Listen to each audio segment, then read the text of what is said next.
18, 19 number, এই তিনটা অঙ্ক তোমাদের বোর্ড পরীক্ষার মধ্যে প্রায় আসে, এবারও আসবে। ঠিক আছে, ধরে রাখো এখান তিনটা থেকে যে কোনো একটা প্যাটার্ন তোমাদের পরীক্ষা আসবে।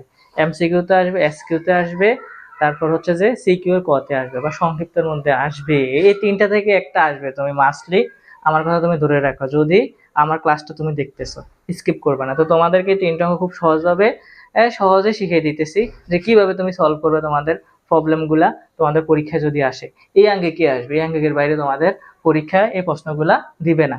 তো দেখো, 1 নাম্বার আমাদের কি বলছে, 17 নাম্বার আমাদের কি বলছে, 17 নাম্বারটা আমাদেরকে বলছে 4x = 8।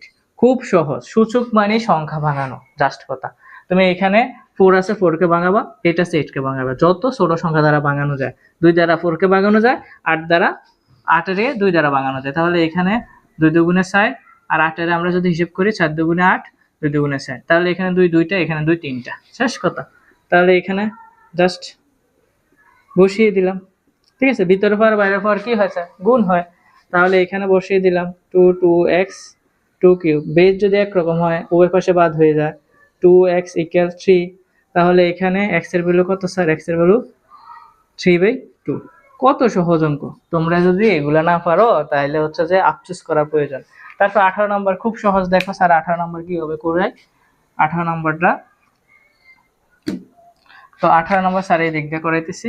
এখানে বেস হচ্ছে 2 আর ওইখানে আমাদের 128। তাহলে আমরা 128 কে এখানে যেহেতু 2 আছে, এটা 2 দ্বারা ভাঙানোর চেষ্টা করব। 4 6 8 10 কোনোটা না। তোমার সাধারণ বেসিক কনসেপ্ট, এখানে বেস যেহেতু 2 আছে আমরা 2 দ্বারা ভাঙাবো। তো স্যার আমার ক্যালকুলেটর লাগবে এটা করতে, কোনো প্রয়োজন নেই। সবচেয়ে সহজভাবে গুণনীয়ক কিভাবে বের করে আজকে তোমাদেরকে স্যার দেখাবো। কোনো ক্যালকুলেটর করা ইউজ করার নাই। সর্বশেষ 8 আছে নি, তাহলে 4 দুগুণে 8, 6 দুগুণে 12, শেষ। আবার সর্বশেষে 4 আছে না, 2 দুগুণে 4, 3 দুগুণে 6, আবার হচ্ছে 16 দুগুণে 32, আবার হচ্ছে 8 দুগুণে 16, আবার হচ্ছে 4 দুগুণে 8, আবার হচ্ছে 2 দুগুণে 4, তাহলে 1 2 3 4 5 6 7।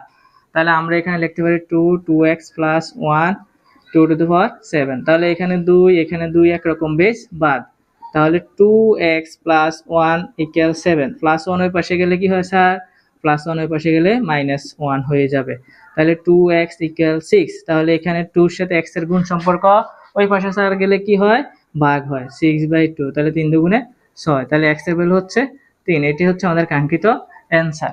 তারপরে 19 নাম্বারটা দেখো, খুবই ভয় পেয়ে গেছে 19 নাম্বার অঙ্ক দেখে, রুট ওভার দেখে। কোনো ভয় পাওয়ার কোনো কিছু নেই, সব সহজ অঙ্ক। দেখো স্যার তোমাদেরকে সহজ করে দিতেছি এটা। তো 19 নাম্বারটা দেখো কিভাবে করতে হয়। 19 নাম্বারটা হচ্ছে তোমার এখানে রুট